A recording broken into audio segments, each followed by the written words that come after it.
We are back. It is Fresh Juice, an indie game podcast.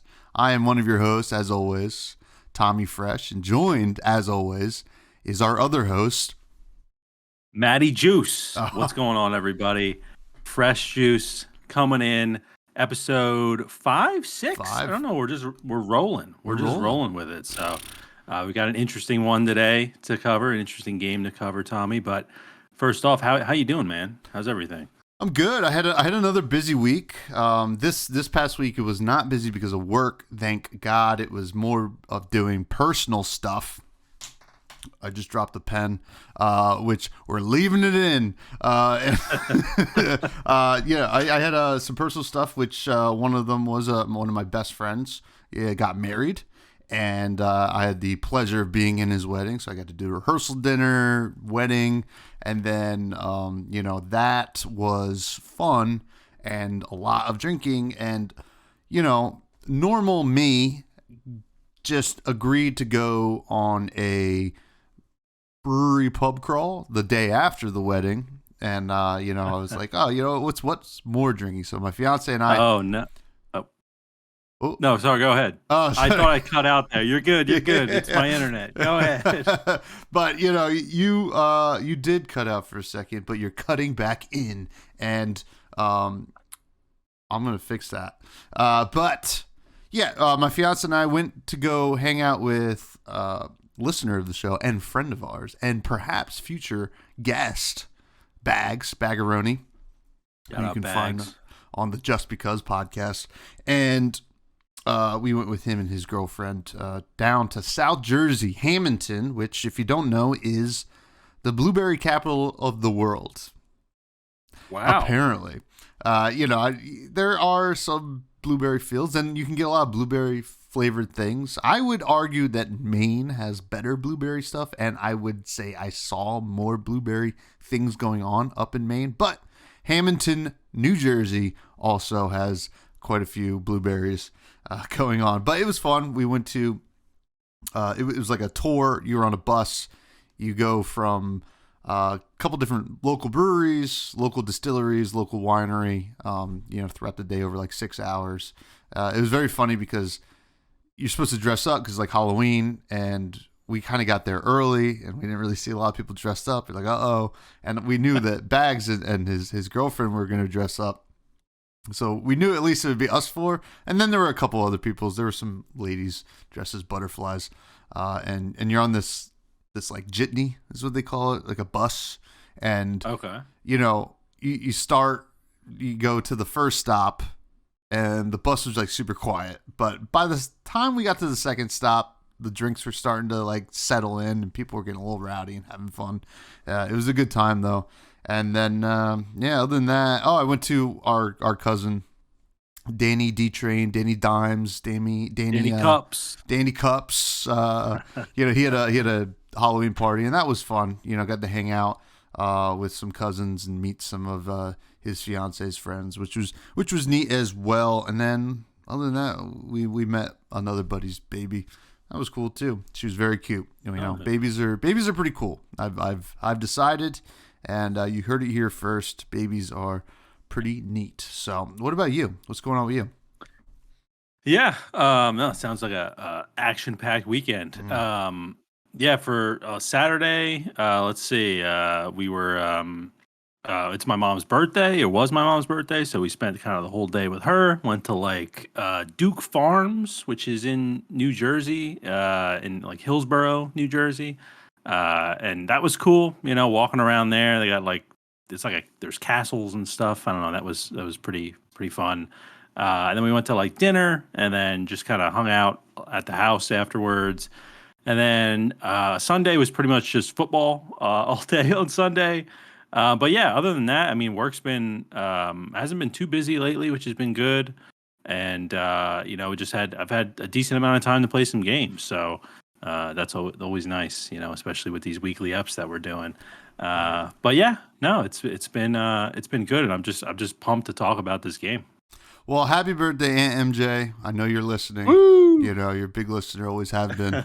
And that does sound like a nice low key weekend football has been depressing for myself, but that is okay. I'm doing well in two of my fantasy leagues and not in the one that we are in together. And it's very, very frustrating. But what can you do? If maybe Travis Kelce could catch more balls, maybe. I don't know. It's the Taylor Swift effect, He's just not focused. He's not focused. Stop making friendship bracelets, Travis, and catch some balls, dude. But this is not a fantasy football podcast. This is an indie game podcast. So before we get to the game that we are discussing today, you mentioned that it was a pretty interesting one. It is Laika Age Through Blood. It's very interesting, very unique, and I'm personally very excited to talk about it and also hear how you feel about it, Matty. But before we get to that, let's hit some news. Not a whole lot going on, but it is Halloween week. We are recording this on the 30th, so tomorrow is Halloween. This will be out the day after Halloween. What's this first thing you put here in our show notes? Yeah, so I saw this pop up, and I know you're a fan of this movie. Barbarian is creating a video game. So horror movie Barbarian came out 2020, 2021, maybe I think it was 22, late 2020, something like that. Yeah. Okay, yeah. So they have a video game in development for console and PC. Obviously, it's going to be a horror game. So yeah, I actually have never seen Barbarian. I know we've talked about it on the pod actually before. I think it was one of your rec rooms, perhaps. So I would love to hear your thoughts on this. Movie, video games. It's kind of a mixed bag, right? Of like how good those games can be. There's been success with like the Evil Dead video games, right? Mm-hmm. And obviously that's a horror movie franchise. So I'm curious to see what you kind of think about Barbarian entering the video game space. Well, it's the concept is really like as a movie is perfectly set up to be a good horror game. So I wouldn't be surprised if it is good. It will probably be more of a bottle game, right? Like kind of like one area and one thing you have to kind of figure out, like most horror games are, I believe. So I think it could be really good. It was an indie movie, $5 million budget, which is very low for any kind of movie, and to be successful. And I can imagine this being good. I'm excited. I obviously want to check it out, especially if they can get some of Zach Kreger's kind of input on the game or what have you. So we don't know a lot about it other than it's going to happen, so like, I hope it's really good. I mean, there are super intense, terrifying moments in that movie. And there's also like some really fun stuff going on too. So like if they can convert that feel to the game, I'm on board. So, but I don't know about you. You haven't watched the movie, but you've played a decent amount of horror games. Yeah, I have not seen the movie yet. It is on my list. I do have it downloaded, ready to go.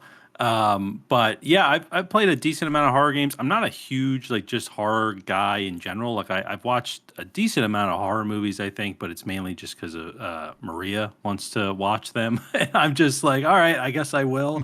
But yeah, horror games, like the thing that I love is when it's not those cheap sort of jump scares. I think of like Slender, right? Mm-hmm. Like games like that, where it's just like, okay, this is a really basic game with these cheap jump scares, and I know that it goes viral when that sort of stuff can happen. But I really like like games like Resident Evil are like really well thought out, kind of. Even if there are jump scares, it's kind of at points where you really don't expect it to happen.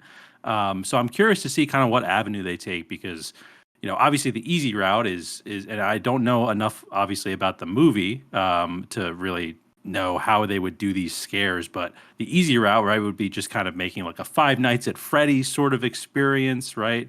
Or they can go the route of like Amnesia, The Dark Descent, which I know is and Amnesia games in general are really great horror games. So I'm curious to see kind of where they're going to go with this. But yeah, we really only know that it's in development. I'm not sure who's making it, but I figured, it's an indie movie, so this is technically, I guess, would be an indie game. So I figured we should talk about it a bit.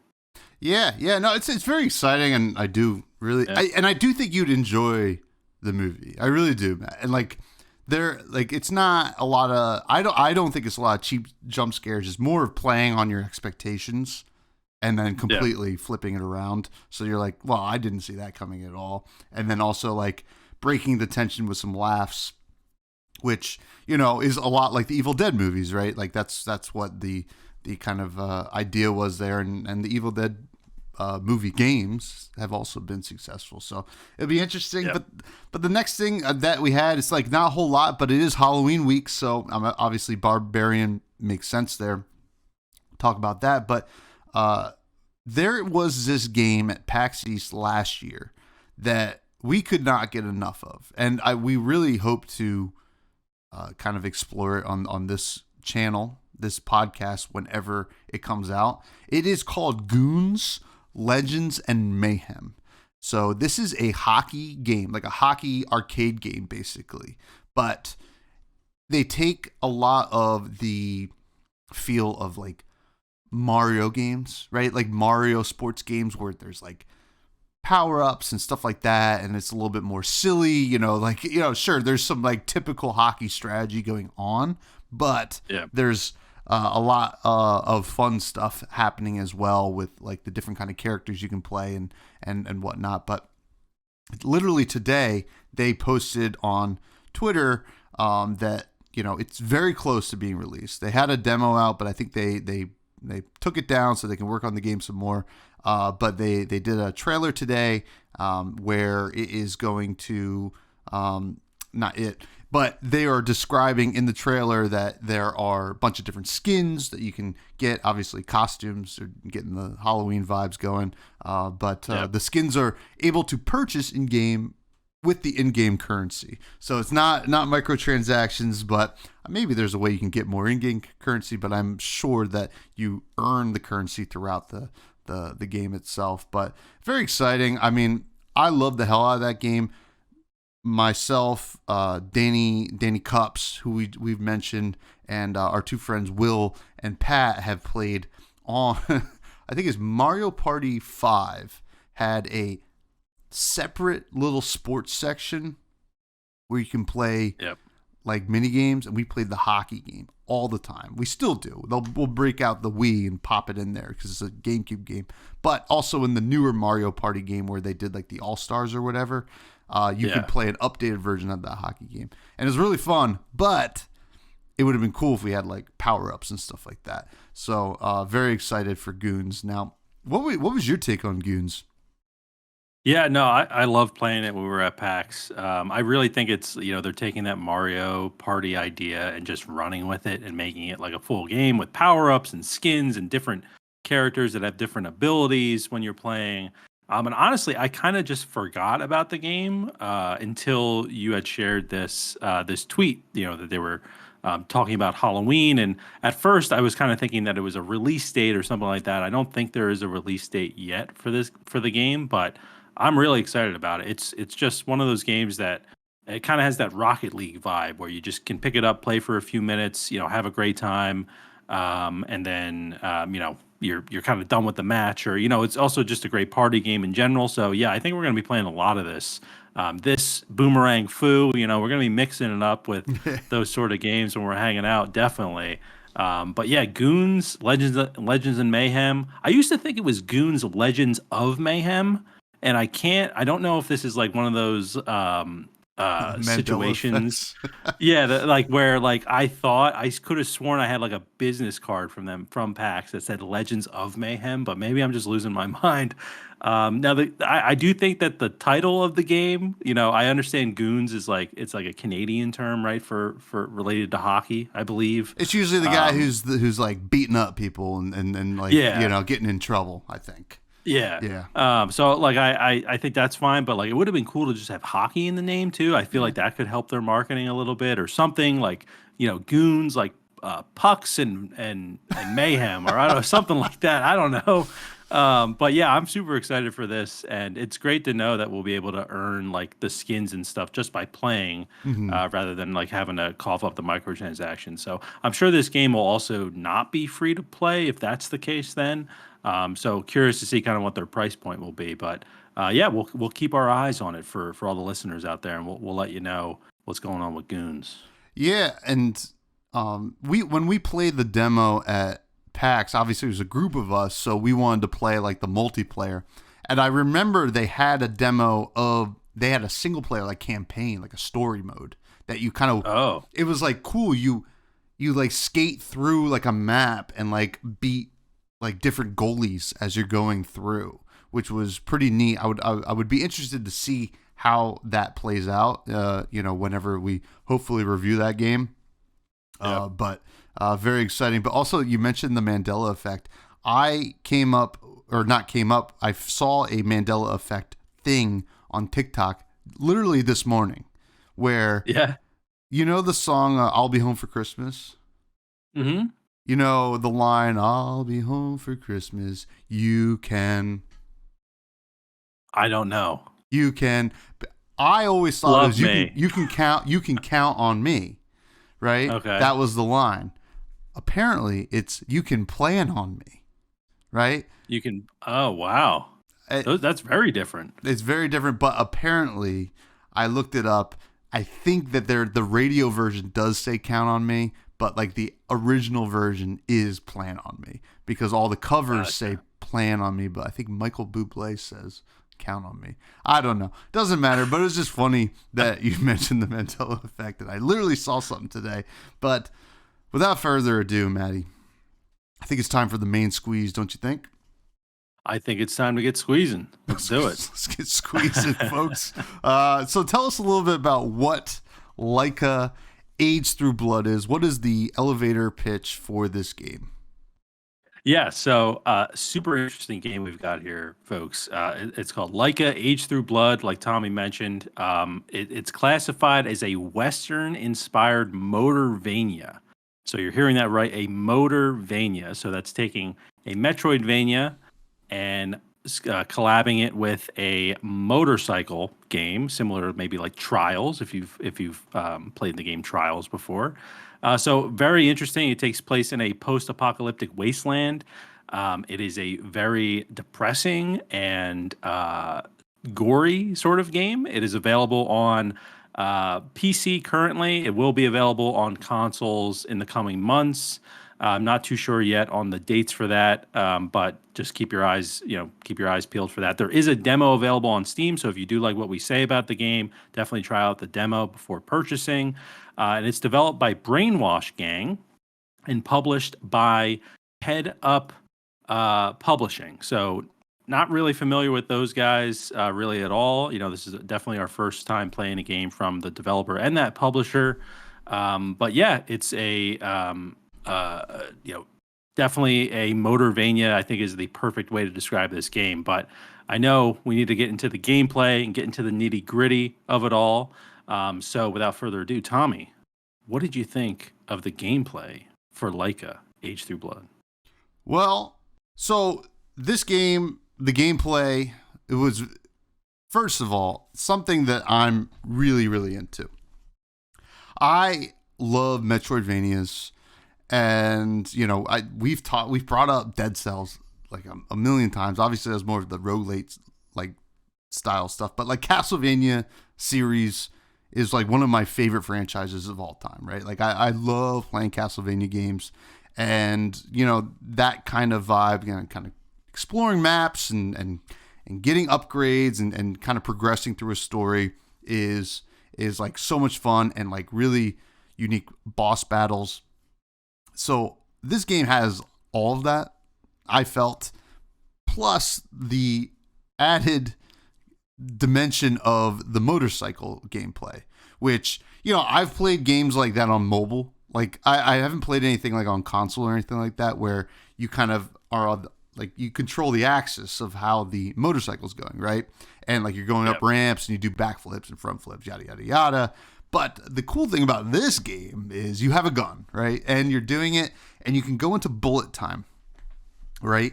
And when you do that, you have a certain amount of bullets you can shoot. But the cool thing is, how do you reload? What do you just press X? No, you got to do a backflip to reload.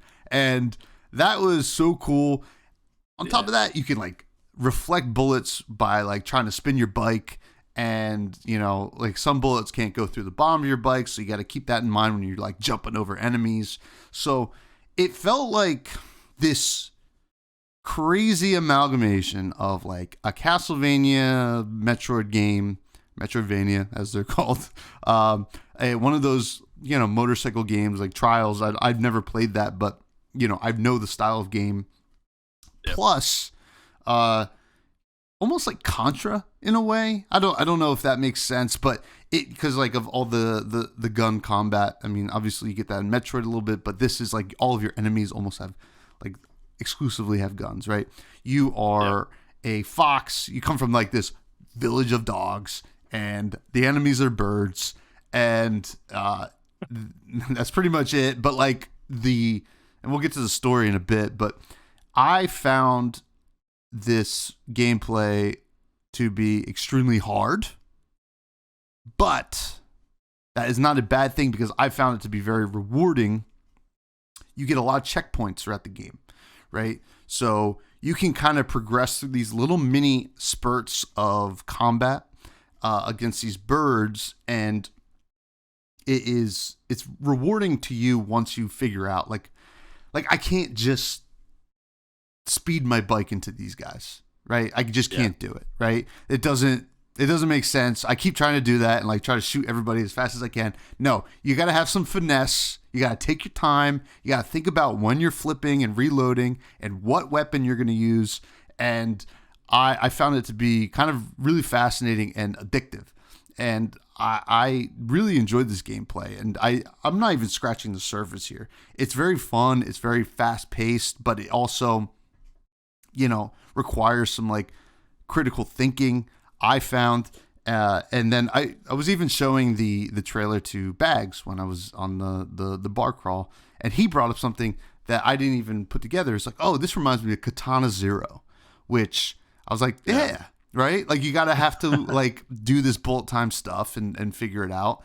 And I don't know, I really liked it, and I found it to be really, really in like very fun, and I enjoyed the story. Like the story made me want to keep playing it because you get a lot of different things you can do. You build new weapons. You got like side missions. You have this whole giant map, right? Of things that you got to go build out the map. You find this random weird thing. I don't even know what that creature was, but like when you see it, you like kind of give it guts. Like when you kill like a bird, you get guts as like almost like a currency. So you give him guts, and he'll give you more of the map that you can see. So that's how you unlock the map, and that was very cool. And then even with the guts, you can go play blackjack at taverns, which I found cool, but very bad for me because I'm like, well, I could just farm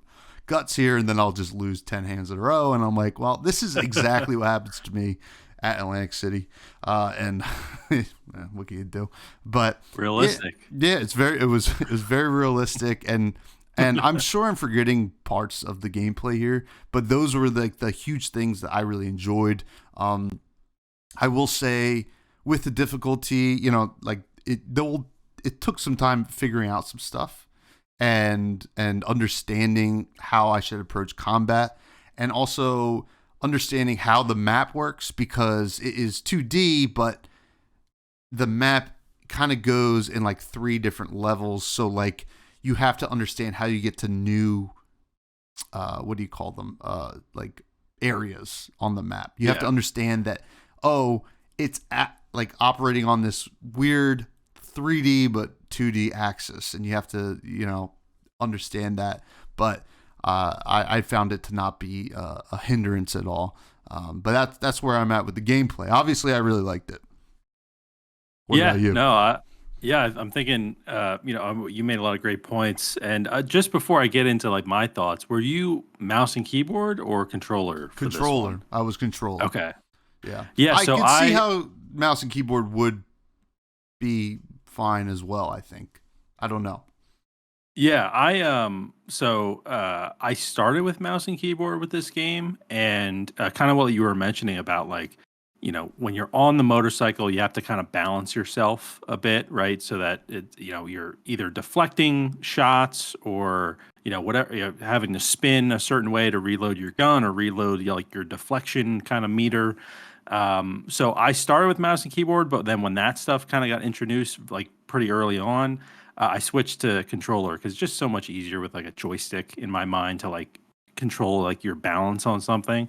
Overall, I think that the gameplay is really satisfying when you are able to figure out the right patterns to have to get through certain areas. Like you mentioned, there are a lot of checkpoints, so you don't really have to worry about like, oh, I failed at this part and now I'm all the way back at the beginning. Like that never really happened in the game for me, but it is very difficult. So I wouldn't say like very difficult, but it's one of those games where you're not going to be able to get everything right out of the box. And I feel like this is what kind of separates it a bit from like Dead Cells is just a game that I kind of always think of like I felt like Dead Cells had a more gradual buildup of difficulty. And this game just kind of throws you right into it after maybe like after the tutorial stuff is basically over. But I did find that it was very satisfying. Like once you actually, you made it through a particular area, you shot all the right enemies, reloaded your gun and all that. You could kind of feel that like there was some momentum building when you were playing. And actually, kind of going into the game, knowing that it was a Motorvania, I was kind of thinking this would almost be more like a Sonic game than anything. I thought I would be consistently kind of driving around and like, yeah, I might crash here and there, and have to restart or whatever it is. But it's very much not that. It's definitely a slower paced game than what I was thinking. And one thing that did kind of bother me a bit with the gameplay though is just if you tip over your bike, you die and you have to restart. And that kept happening to me accidentally because I would brake. I would like try to brake because I'd be like, oh God, like we're going into another area. I don't know the pattern yet for this area. And like I would just, tip over and I would just restart. I'd like, God dang it. Like well, this is ridiculous. But it's one of those things like this is definitely a game where I think the story, when I looked it up, is around 15 hours. So it's not a super long game, but it's definitely a game that you're going to get more than 15 hours of gameplay out of just because of the difficulty. You're going to die a decent amount. You're going to have to try to learn those patterns. At first, I kind of did think there were maybe too many controls, but as I sort of, continued to progress through the game, it started to become a little bit more second nature. The one thing though that I'm not sure of that why it's in the game, and it kind of goes back to the last episode we did with Wizard with a Gun. I don't know why there's crafting and cooking in this game. Like I understand like you use it for certain buffs and things like that, but I just feel like it would be a lot more satisfying if I could just buy those with guts. Hmm. If I could just go to a shop and just buy them, and maybe there's a certain point in the game where you can do that, but I just feel like same thing with Wizard with a Gun. It's introducing a crafting and cooking um, and it just complicates everything. Like it doesn't really make your game more of a survival game just because you have those sort of things in there. So that was the only part where I was just like, I don't know why this is even in the game. I didn't even realize also that like after you cook something, like you use it, I think right away. At least that's what was happening with me. So I was cooking multiple of the same thing, not realizing that I think I just basically wasted some of my materials. So things like that I was just like, I don't even know why I'm wasting time on this. It seemed like at least in the early game, I played maybe like 2 hours of the game, an hour and a half, 2 hours of the game. It didn't really seem like the cooking and the crafting was really necessary. Like I was able to get through those levels without having to do that. But on the flip side, of kind of going past crafting and cooking, I did enjoy that there were multiple weapons you could use. You could buy a shotgun, a crossbow. You start with a pistol. So I like that there's kind of different ways you have to think of how to how to tackle certain enemies or certain parts. Certain weapons might be better than others for certain situations.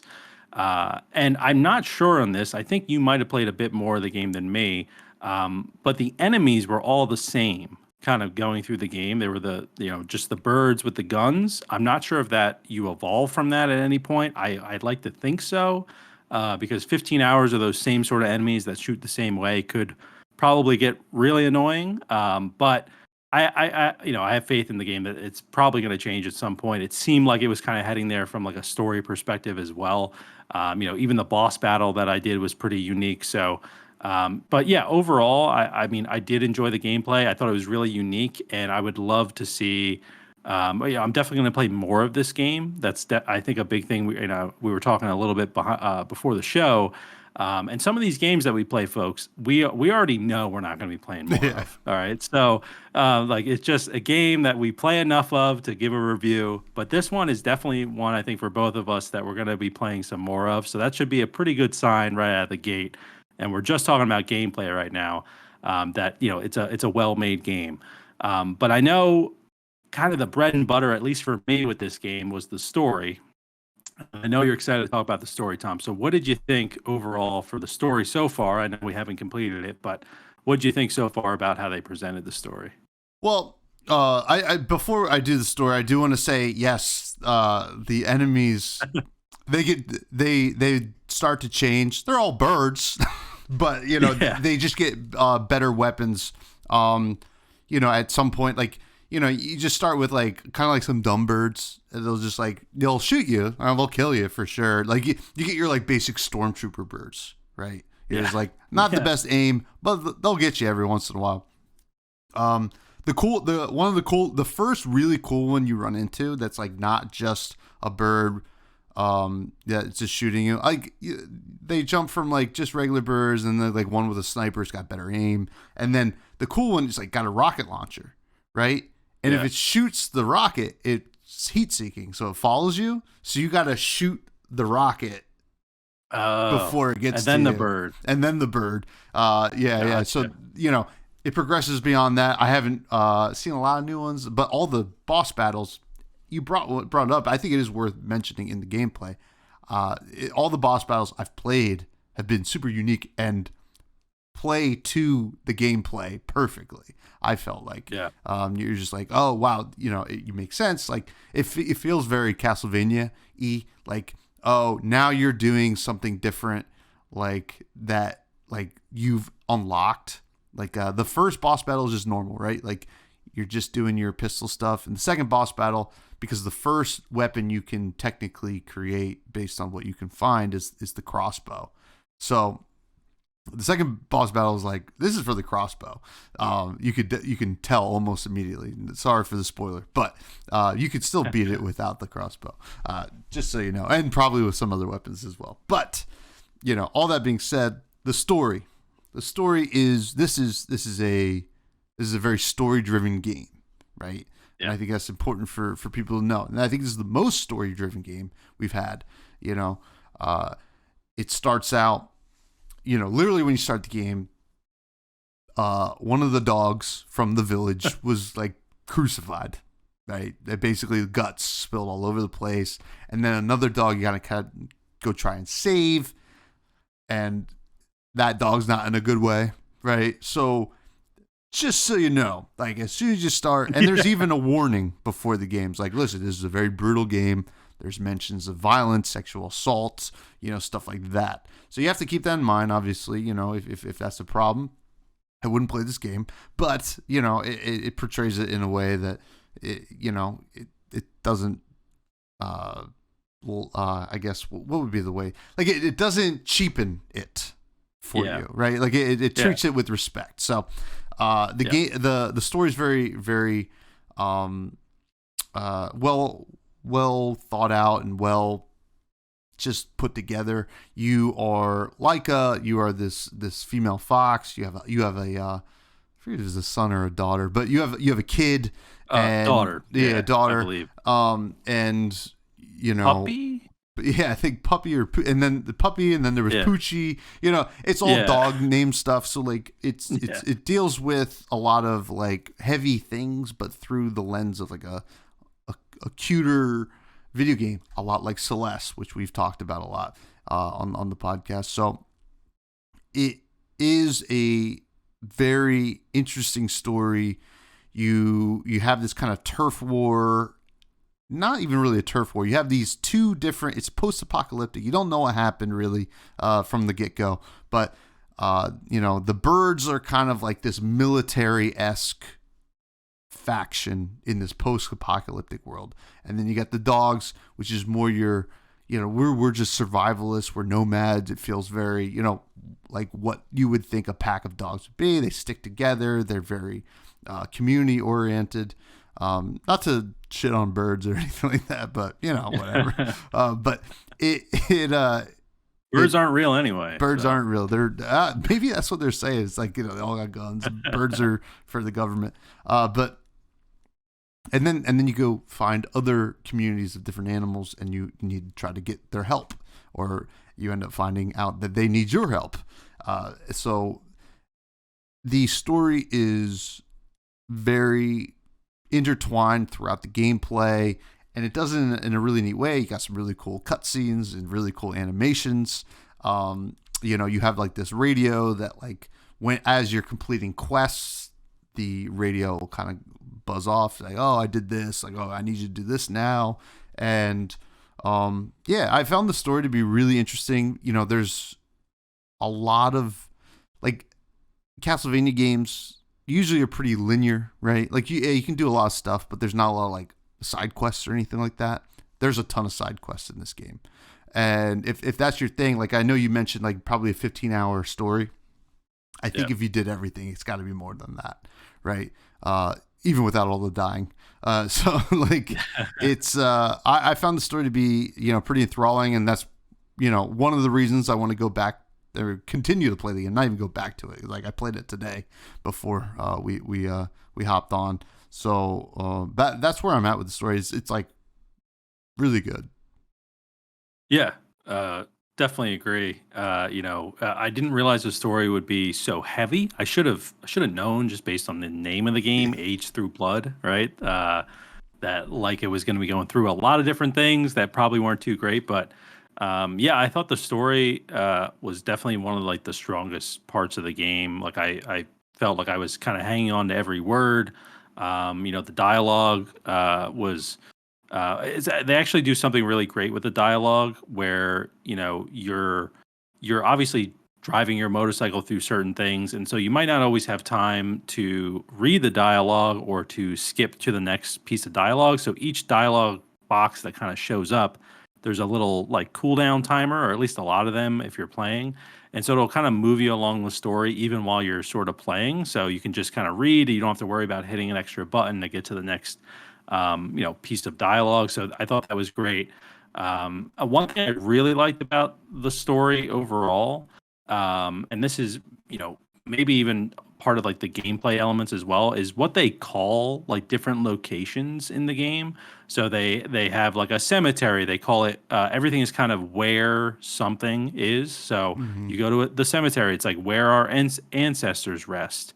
The town, like, you go into the town, it pops up, it says where we live.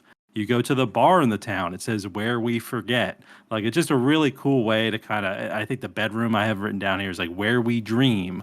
So just a really interesting way to kind of, like, just kind of label these different locations within the game. And, it's something that really, it doesn't affect anything really, like, gameplay wise or anything like that. But it definitely stood out to me because I've never really had a game kind of describe it in that way. And it's almost funny in a way, right? Of just, like, this game that's really about these dark topics, and just is very very kind of, sometimes be, like, hard to kind of get through the dialogue because of the things that they're talking about, or someone lost all their guts and they were hung up, all these sort of things.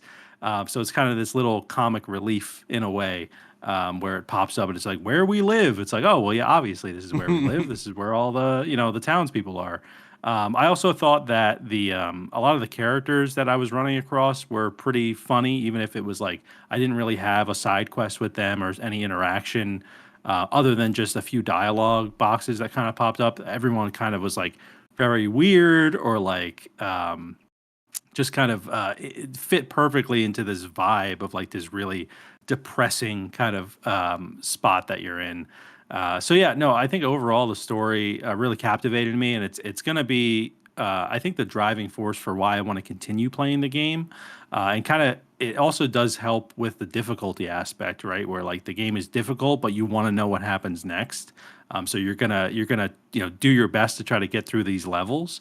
So yeah, I think that was a really important part for this game as well. After seeing how difficult it was, if the story wasn't there, I probably wouldn't even care about completing the game at all. So I think right out of the gate, and we haven't finished the story yet, but I think right out of the gate, it's definitely has a really kind of eye-catching story that just makes me want to learn more. So yeah, it sounds like we're kind of on the same page for the story here as well. So um, uh, good to hear that. But I know the art is a really important part of this game as well, and it's pretty interesting, Tommy. So what are you thinking about where they went with the art here? It is interesting. I think they could have gone a lot of different ways with this, and I think based on the story and the gameplay, it could have worked in a lot of different ways. But I do enjoy the visuals here, and I think what really nails it for me is the character design. Like Mm, you mentioned, like you run into a lot of different characters, right? I love how all these little weird little dog things and mole things and bird things look like yeah, it's very cartoony, right? But I don't know, it's kind of funny, right? Like you kill a bird, like it's just it's just kind of laying back and like after it like explodes off the screen a little bit. And I don't know, I mean, obviously, we don't want to kill too many birds, but it was very visually satisfying to me. And I like just the the characters kind of like being stationary but moving, right? Doing their thing, like yeah, the armory guy, the guy who makes the guns. He's always doing the same thing, right? He's like, you pass him, he's just doing this. But I don't know, it gave him a lot of character beyond his design, right? He has his like metal goggles and stuff like that. I thought that was really neat. And then you go into the different huts and stuff like that, especially where we live, and it's a cool vibe. I mean, there's not a lot of dynamic movement happening outside of your character and certain enemies, but that allows you to kind of enjoy a lot of the background. I think, like, when you're driving through a level, the whole background looks incredible, right? And it makes sense, and you can kind of, and it does a really good job, I felt, of letting you know what you can interact with, and it had this really neat style for even like the checkpoints, right? I thought that yeah, was really neat. They look like these kind of like little mini dog shrines of sorts with a dog skull and all this neat stuff. It felt very almost like Native American in a way, if that makes sense. But yeah, I enjoyed it. I enjoyed it. I wasn't like wow, right? I don't think I was like, this is the most great looking game of all time, but everything made sense. And the cutscenes I thought were really neat. Like this really, cool animation, where it didn't feel like a total departure from what the characters actually look like during the game, right? yeah, It kind of looked like they just made a 3D version of whatever's happening in the game, which I thought was pretty cool, especially when you beat a boss, right? When you do the killing blow on a boss, it does like a cutscene for it, which is really yeah. neat, almost like Mortal Kombat in a way. Yeah, I enjoyed the visuals. It wasn't like, it was like Cocoon was like one of those games where it was like, wow, this is a beautiful game. This is a very pretty game, but it's not the most pretty game, but it certainly looked good and made sense. Yeah. No, definitely. I think the thing with this game is because of the kind of depressing vibe, it was just a lot of like muted colors and like you weren't really, nothing was like standing out too much, even like your character, everything kind of blends in together. And then obviously with a game like Cocoon, there's a lot of like contrast, right? With like these bright colors and these kind of muted tones. So I think that the art style for this game really fits into like the entire story and just overall vibe of the game. But it isn't, it's not going to be a spectacle, for you to go. kind of is. I don't think it's going to be winning awards and things like that for its art style, but which is fine. It doesn't mean it's a bad art style. It's actually very similar. There's a game I haven't played this game, but I've watched a decent amount of it when it was coming out. It's called Valiant Hearts. And it's kind of it's in pretty much the same art style as this game, although Valiant Hearts might, because I think it's more military focused. It is kind of grayer and like a little bit more depressing than what this game is. So it's a kind of a step up from there. But yes, I did love the cutscenes in the game. I kind of kept thinking it was like an anime cutscene, where like I was like, oh man, like what's about to go down? They're not super long cutscenes, but I do think that they do aid to the story. Sometimes, especially with like these indie games, they have cutscenes just for the sake of having a cutscene, and it's just like awkward, or like the animation didn't look that great because the cutscene art style is a little different than the art style from the game or whatever it is. But I think it fits in really nicely with this game, and I did enjoy. It was kind of always a surprise and something I was looking forward to. When there was a cutscene. And also, one thing about the game that I know I mentioned a little earlier that I did not realize is there's just a ton of gore. Like this Yeah. game is just bloody. Yeah. Everything that you're doing is just gore. Every kill you get, the things that you see. It's just a super bloody game. And I'm a huge Gears of War fan. So like that's obviously not an indie game, but there's so much blood and gore in that game as well, in that series. Where I was kind of like almost relieved to see that in this game, because it's nice to see a game not afraid to lean into like a lot of gore, and not afraid to kind of get that mature rating if it came out. I'm not even sure what the rating for this game is, but I imagine it's got to be in the mature space based on like the warnings that popped up. And I actually wrote down like what the warning was when you open the game. I wrote down parts of it, and it says like, you might not want to play this game because it shows like harm towards children and suicide, sexual assault references as well. So it's just like, wow, like right out of the Yeah. gate, I'm like, what the heck is this game about? Like, it looks like it's a bunch of dogs. Like, Yeah. what's going on here? Um, but I think overall, yeah, like the art, it's not going to be the spectacle of the game, but I think it's still really great. It fits perfectly with the vibe of the game, and I didn't really find that any of the art pieces really took away from the game. I wasn't like, oh, that kind of seems out of place or anything like that. Everything kind of fit in nicely. So yeah, definitely a thumbs up there with the art. Now the sound and the music. I know this is one of our favorite parts to talk about with these games. And I just have a few notes here, if you don't mind. I'll just kind of Yeah. go over Go my right through it. stuff. So one thing that I love, these are kind of weird things, but one thing that I loved was the sound of the dialogue that when it's typing out in those boxes. I don't know if you remember like hearing it, Hmm.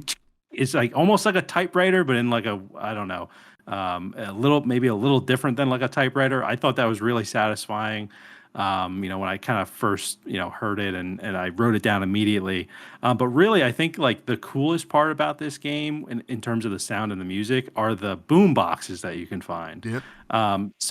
Around, you're introduced to it pretty early on, but around the world, you can find these boom boxes, and if you shoot them, you get a tape. And that tape, if you go into your menus, you can play the soundtrack, the song from that tape, and it will automatically kind of go to the next one. And you kind of have in your menus your own boombox where you're putting in these different tapes. So it's a really cool way to kind of approach music in the game, where you're kind of giving the control to the player of what songs do they want to listen to while they're going through this Metroidvania or Motorvania. And I just thought that was probably just the coolest part of the game. And the song, like a lot of the songs are just like bangers. Like all the ones that I found are just like, you're just kicking ass on a motorcycle, shooting some birds, and like the music is just, you're rocking out. It was just I thought that was a really cool part of the game that I didn't really expect. That's kind of one, in addition to I talked about crafting and cooking not really being a feature that needed to be in the game, but I think this is something that it didn't need to be in the game, but it's really cool that it's in the game. Like this was a success in terms of like what they risked to put something like this into the game. But curious to see what you think, Tommy. Well, yeah, I totally agree. So, like, I love any kind of game where you get to collect tracks, right? I think Yeah. one of my favorite games that you could ever do this was Wario Land 4 on the Game Boy Advance. I know this is like a wild reference. All 5 of you out there that remember that people, game. I'm telling you, this game was so lit, dude. It was awesome.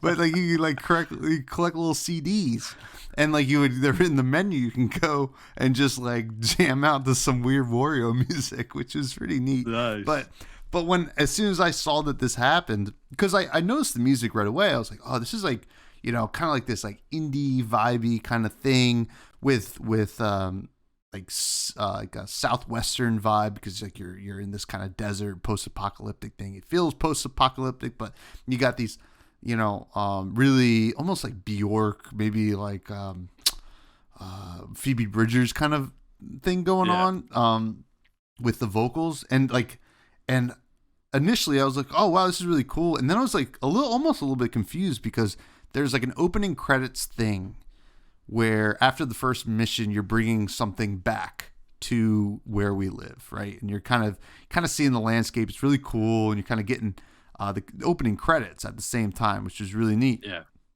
Well, seeing all these different names, like who are they? Like some of these people don't sound like video game designers. They sound like, I don't know, hipsters or something like that. And then you realize it's like, oh, it's all the musicians that kind of worked on the game, and the fact that you get to collect these cassette tapes is so cool, and it's tied to the story too, because a character dies early on, like basically in the beginning of the game, and they're like, somebody's like, are you gonna? Oh, it's such a shame that so and so's cassette collection's never gonna grow, and you're basically, no, it is, because I'm gonna go find a bunch of more cassettes, and you can continue to grow the collection, which is kind of neat as like a tribute to that character.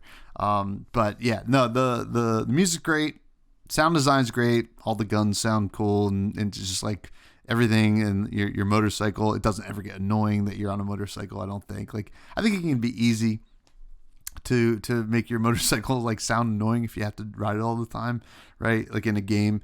Like, I think of like old PS2 games and stuff like that, PS1 games, where it's just a repeat. Like, you can almost tell they only have like 2 seconds of repeating motorcycle, which this does not sound like it.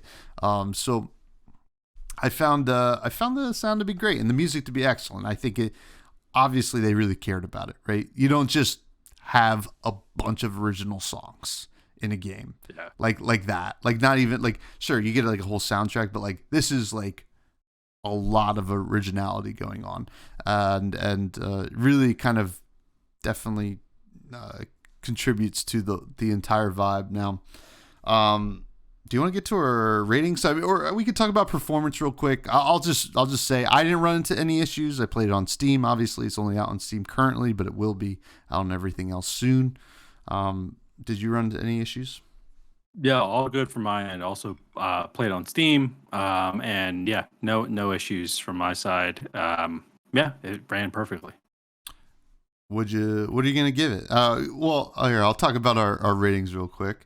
Our Let them ratings, know. In order, from best to worst. The best rating you can get is a certified fresh juice. Obviously, fresh juice is the name of the podcast. A steal, where it feels like it's a good game for the price. It's a good game, maybe not a game of the year contender like a certified fresh juice would be. Then you get a get on sale. There's a lot of sales going on: Steam sales, Steam summer sale, whatever, Nintendo Switch Humble Bundle. It's a good game, but maybe not worth the price quite, so much. So maybe wait till it gets a little bit cheaper. You got Manager Special. If maybe it's like a free to play, and you got some time on your hands, or like got severely discounted, I would check it out. And then Spoiled Milk was the worst rating. We haven't given any Spoiled Milks yet, which knock on wood, but not yet. This could be the first. This could be the first, based on what we've said. I don't think it will be. Spoiled Milk is nobody wants Spoiled Milk, so those are the ratings. Now, Matty Juice, what is your rating for Laika? Yes, so it's a $20 game. Just for transparency, I think we both got it maybe like 10% off because it was on sale, but we're obviously gonna be talking about it as if it was $20. And I gave this a steal. I think everything in terms of the care they put into the story, the art being solid, Obviously, the sound and the music. I just feel like almost every category here that we covered, there was a way more positives than negatives with really any of the categories. I think really the only thing maybe setting this apart from being a certified fresh juice for me is just the difficulty of the game. I don't feel like everyone's going to be wanting to kind of deal with this really depressing game that can be very difficult at times. Like that's kind of a tough barrier sometimes for a lot of people to get through. But for me, I think $20 for like what this game is going to give you. I know we talked about a 15-hour story. I always like to think of like, okay, well, how long does it take me to beat this game? How much is it? How much is it per hour for me to basically play it? But we can easily get more than 15 hours out of the story. You mentioned all the side quests, even the difficulty of the game. So if if I beat this game in 20 hours and I only paid $20 for it, $1 an hour for me, that's a steal. So that's what I'm giving this game. But Tommy, I know this is a moment you've been waiting for. Let me see. Let me hear. What do you got? Folks, juice heads, fresh jaundices. This is my first certified fresh juice. Obviously, I'm yeah, I mean, I understand your qualms with it. Not even that they're really qualms. I understand, that it might not be for everybody, but I truly believe, and because I'm not like, I hate to say it, folks, I am a critical thinker when it comes to games. I am not a great gamer per se, and it was difficult for me. I found it still to be rewarding, based on the difficulty. Now, I will say, to a point that you brought up, and it's a point that I brought up in Wizard with a Gun as well, the cooking, right?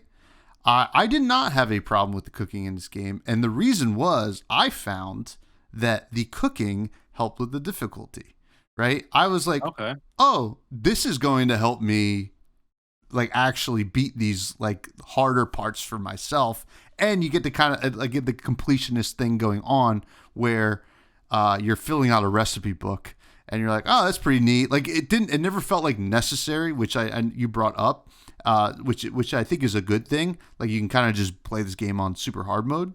It's totally fine. But I kind of like that. I was like, all right, well, maybe I'll pay attention to certain like food items I'm picking up, because you can buy ingredients from different shopkeepers or whatever. And yeah, so I didn't have a problem with it. Like, obviously it sounds like I'm being a little bit, what would you call that? Hypocritical. You think you're better than me? No. Hypocritical if like I complained about Wizard with a Gun, but I didn't find it to be an issue in this game. I really love the story. I love the entire vibe. I loved obviously the music, but the gameplay for me was like so unique, and like I think it still would have been a steal for me if it was just the gameplay, I think, because I really, really liked it. I was like, this is super complicated in a way that you can figure it out, but the story being a part of that as well, with the visuals and the sound, just kind of was like, oh, well, let's just make you like, you won't want to give up, right? That's like my problem with a lot of these games. Sometimes you just hit a wall where you're like, I can't beat this part. Why am I even wasting my time? And this game with the story, you're like, no, I want to know what the freak is going on in the mines or whatever. I want to go to where our bones bleed, or where like one of these cool sounding areas. Like, and you look at the map, because you get the names of all the places on the map. You're like, a lot of these sound really cool, and I can't wait to see what happens there when you get there.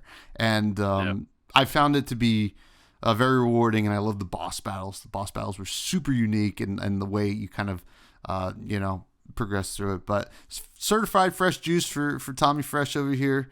My first ever, because you gave Cocoon certified fresh juice, right? I did, yes, and you gave it a steal, so we're swapping. Yeah. I think we're even, right, based on our ratings. So, but I enjoyed the hell out of this game. Whether it's a steal or certified fresh juice, I think we both agree that this is a game worth checking out. And Yeah. especially there's a demo, so check out the demo at least. But I would say this is a game on my radar. You know, we won't have done the podcast for a full year come January, but we're gonna do our best of the year anyway. So this is on my radar for one of the best of the year, and something I'm really looking forward to continue playing even after we're done. Well, after I'm done editing this podcast. There you go. Yeah, buddy. Yeah, shout out to Brainwash Gang too. First game we played from them, and we'll definitely be looking out for more games from them, because if this is the type of unique stuff they can come up with, I'm excited to see kind of what other genres maybe they can get into, and kind of collab genres in a way, and see what else they can do. Certainly. I mean, it is. I mean, if it's anything, it is unique, and that is what it is. But we do have some listener questions. The first coming from a longtime bud of mine, Capolo, Cap, Andrea Biaggi, the notorious Biaggi, on Twitter asks, rank in order of importance what makes a great indie game, and can any of them lack to make a great game still? He lists graphics, gameplay, story, and sound design, like all of the things that we talk about. What is your ranking here? Yeah, so this is a great question, and I think it obviously it ties in really well with like what our rankings are, or like the way that we structure the show in general, right? We kind of talk about a lot of these different things. So for me, in order of importance for these four things of what makes a great indie game, I'm putting gameplay at number one. The gameplay needs to be engaging. And I'm putting sound at number two. I think that sound is super important, whether it's just like the sound effects in the game or the soundtrack for the game. We just spent a good amount of time talking about how cool Laika's boombox system is in the game. And then I'm going to put story, and then I'm going to put graphics last. Now, if graphics is if it's like completely unwatchable, or unplayable, like obviously that's an issue. But I'm thinking graphics in the terms of like how high fidelity are these graphics? Or does the art work with the game? I played plenty of games. I honestly think as long as you have gameplay and sound, I think if you didn't have great story and they didn't have great graphics, I still think the gameplay and the sound could kind of carry you through the game. And I do feel like just the gameplay. So like if we look at Cocoon, right? If Cocoon was a game that didn't look as good as Cocoon looked, I still think it would be a really great game. Maybe I would have gave it one tier lower in the rankings, but I still think the gameplay for that game would just carry it through. So that's the order I'm going to put it in. I'm going to say gameplay, sound, story, and graphics. Now, can any of them lack to make a great game still? Like I said, I think gameplay and sound are really the most important for me. So the other two can be less so, and I won't really affect too much of what I think about the game. But Tommy, what do you think? I'm pretty similar with you there on this answer. I am gameplay, sound, but then I go graphics, then story. And the only reason is because I think that there are a lot of great examples of indie games that don't really have a story, right? Yeah. But are addicting as hell, and you just continue to want to play. Like, let's be honest, like Dead Cells has a story, kind of, right? A lot of these roguelites, or Vampire Survivors, right, is a great example, actually, right? Yeah. Addicting as hell. You want to play it. You want to keep playing it. There's no story there. You don't need it. And but yeah, I mean, I think gameplay is so important, right? There are so many indie games that I play that I want to enjoy because everything else is going well, but the gameplay just sucks. But I can give a few passes on sound, though sound needs to be pretty close, or at least you need to at least seem like you're trying, because any game could be played on mute, really, but you want to play it with the whole experience. Graphics, like, we see it all the time. Like, yeah, graphics could be bare minimum and still a fun game. But sometimes you just don't need story. As crazy as it sounds. Yeah, no, great question, Cap. Thank you. Yeah. Thank you so much. The next question comes from rcarp11. Wow, a faithful listener. Who asks, are there any genres of games that either of you feel are overhyped? Whew, good question here. So talking outside of indie games, right? Just any genre of game that's overhyped. I think one of them, and it's battle royale for me. If that can be considered a genre of a game, I think at this point it basically is. There's games that come out that are just battle royale. I think we just saw so many of those that it just now, unless you have a really unique spin on it, a really unique take on it that works from the gameplay side, it's just something that I'm just overlooking now, and I just think it's a lot of kids watching their favorite streamer play it, so then they're gonna play it, but it's not really a good game. They're just kind of doing it because this huge streamer is playing that game. I'm trying to think of maybe another genre. I mean, obviously, I think Metroidvania games, I don't think it's overhyped, but there's just so many of them, and like roguelikes and things like that. There's just so many now, but I wouldn't necessarily say they're overhyped because I feel like at this point, when a new one comes out, people aren't really hyping it up as much as they used to. Yeah. So I think it's kind of everyone's kind of expecting that sort of stuff right now. But yeah, I'm curious to see what you think, Tom. Yeah, this is a tough one to answer. It's a great question, but I think Battle Royales is probably up there, right? I think so, but it's so weird. It's like so hard to like crack into like the big three or whatever of what a Battle Royale is. Like I remember when we went to TwitchCon and there was that big Battle Royale tournament for a game that I don't even know what the name was. H1Z1. It was H1Z1. It's like, which is not around anymore. Not around anymore. I mean, it's like, to me, like, I'm sure it's like PUBG and then like one of the Call of Duty has something and then Fortnite in my mind, right? Those are like, I guess, the big three. So like, I mean, they're certainly hyped and probably arguably overhyped, but I understand why they're so much fun. I get it. I'll be tempted to play the weird iOS ones sometimes.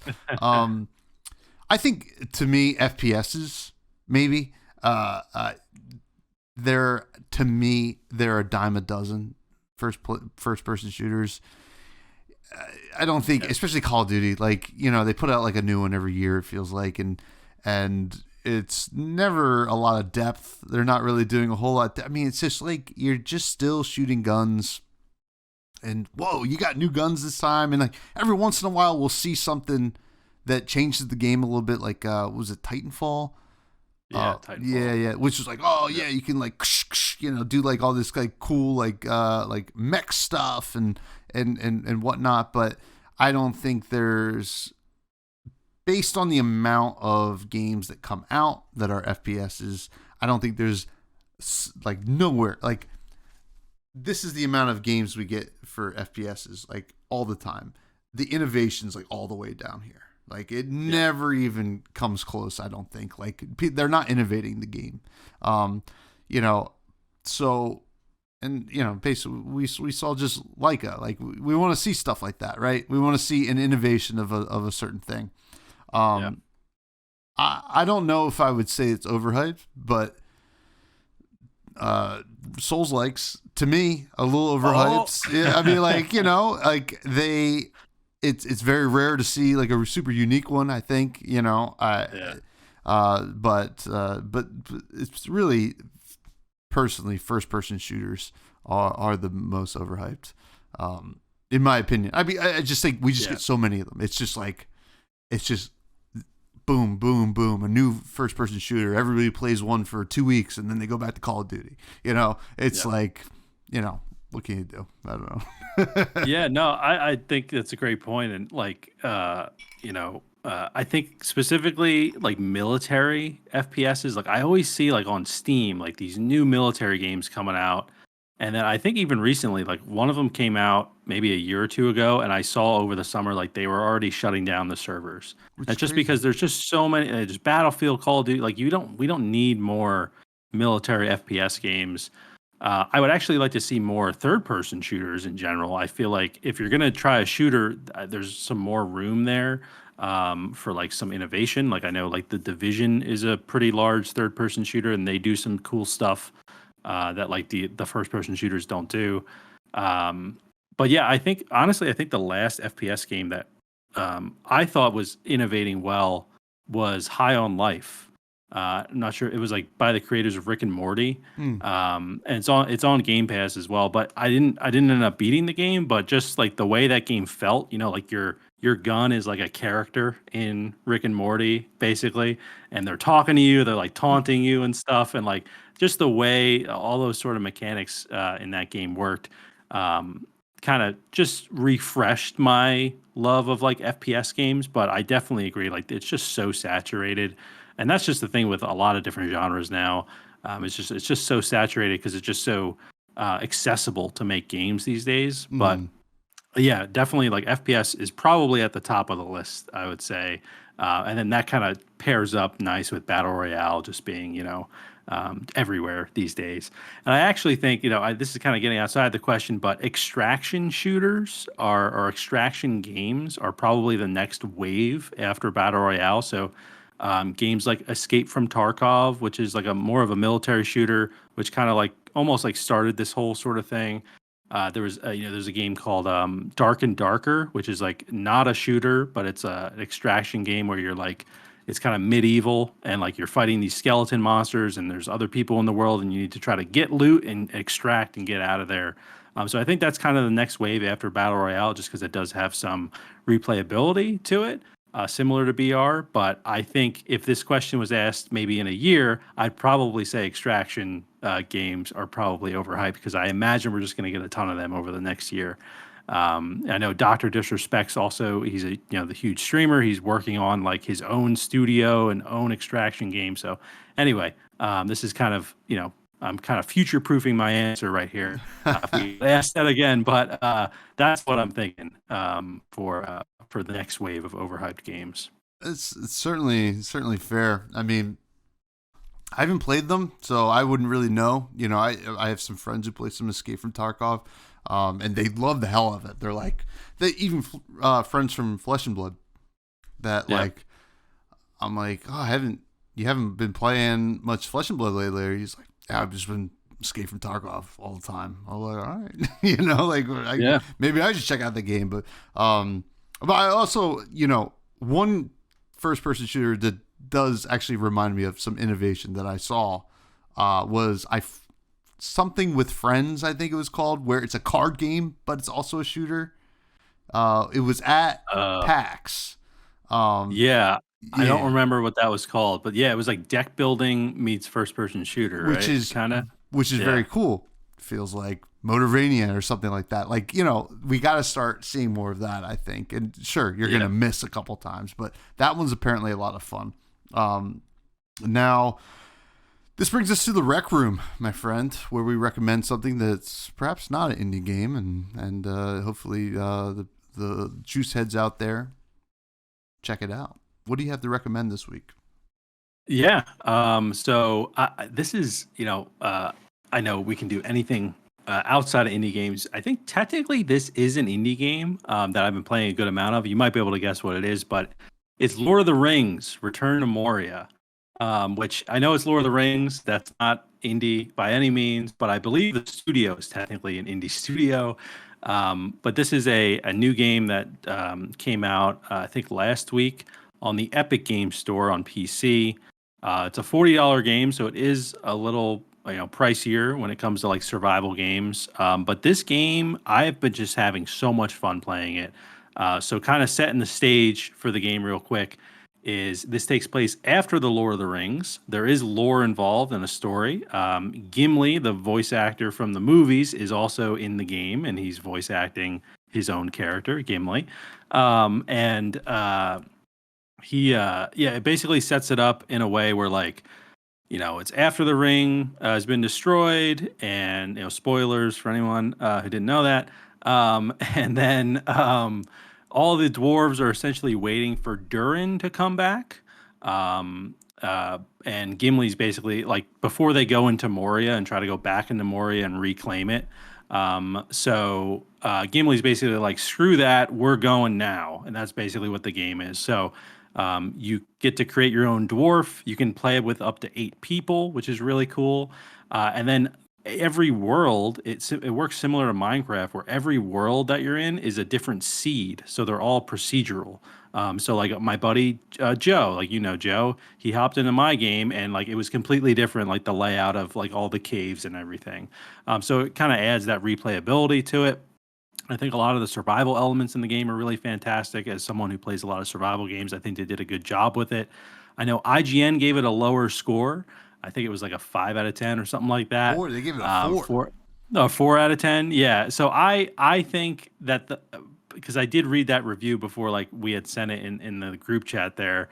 It just seemed like the person doing the review wasn't a survival game fan, and they were more just like they knew this is a new Lord of the Rings game, and like they wanted to judge it based on that. If you're looking for story and things like that, there's a little bit of that here. But if you're a survival game fan, this is like a great game in my opinion.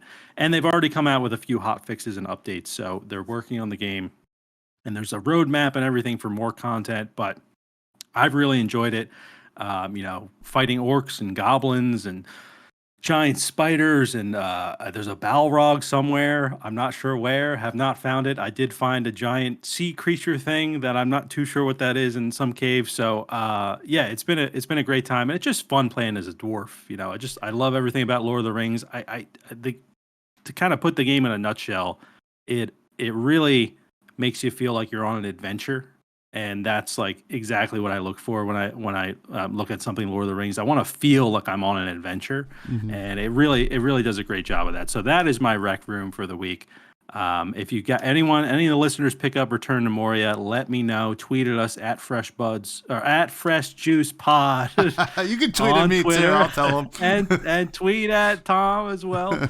And maybe we could play together. But that is my rec room for the week. Can't recommend that game enough. I've been loving it. I am so stoked to play that game. I am also obviously a huge Lord of the Rings fan. I am getting so I'm getting married next year. I am getting a Gimli wedding band. I'll send it to you, Matt. How cool it looks. It's so freaking dope, and I can't wait to play that game. I just didn't have time. I was playing a lot of Laika this week, so I was really enjoying that game. So it's probably next on my list after whatever we review next week, which we got to figure out. My recommendation this week is for a comedian, actually. Oh.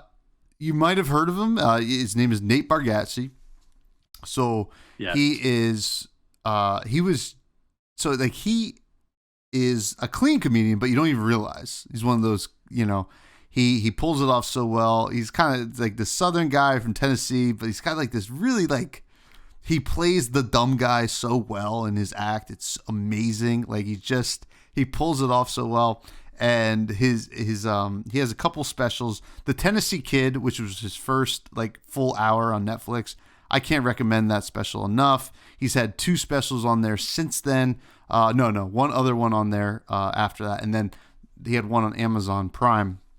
Most recent one was called Hello World. We checked that out as well. But the only reason I mention it is because he got to host SNL this past weekend. And SNL has not been good for a very, very long time, in my humble opinion.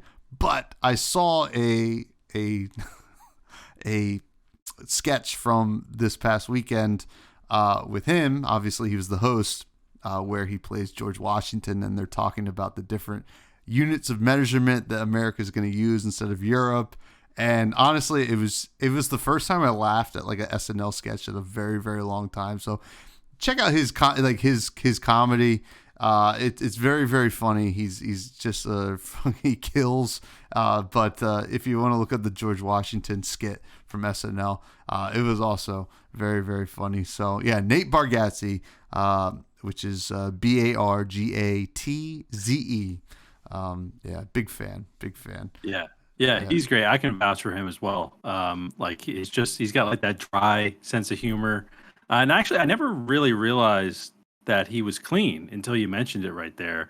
Because it is like some of the stuff he talks about, and just like I don't know, yeah, like the way he presents himself, like you think that he's cursing sometimes, I guess, but he really isn't. So, yeah, that's a great point. Next time I watch him, I'm gonna see if I can pick up any profanities, and I'll let you know, Tom, if you're right or wrong about that. But no, it's definitely a really interesting point, and he's a great comedian. So yeah, listen to it, Abs- listeners. Do it. Absolutely. Do it.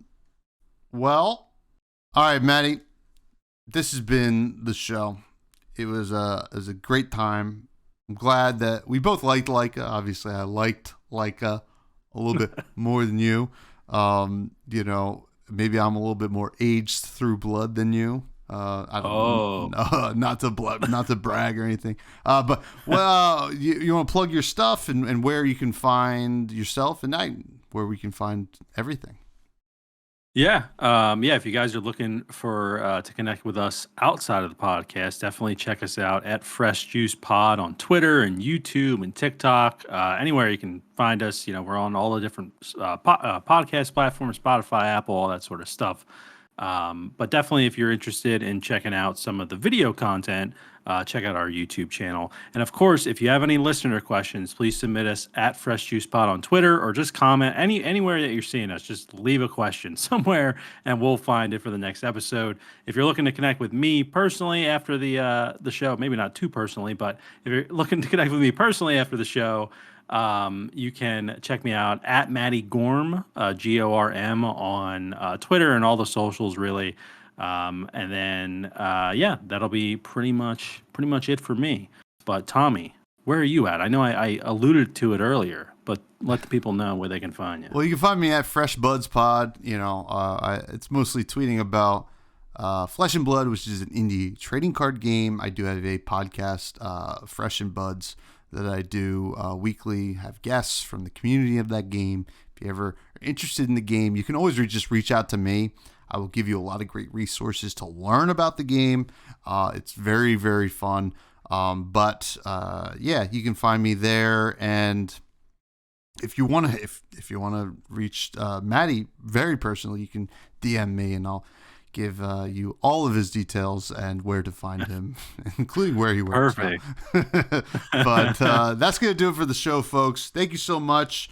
Look forward to talking to you next week, and stay fresh and juicy. Juice heads. Yeah.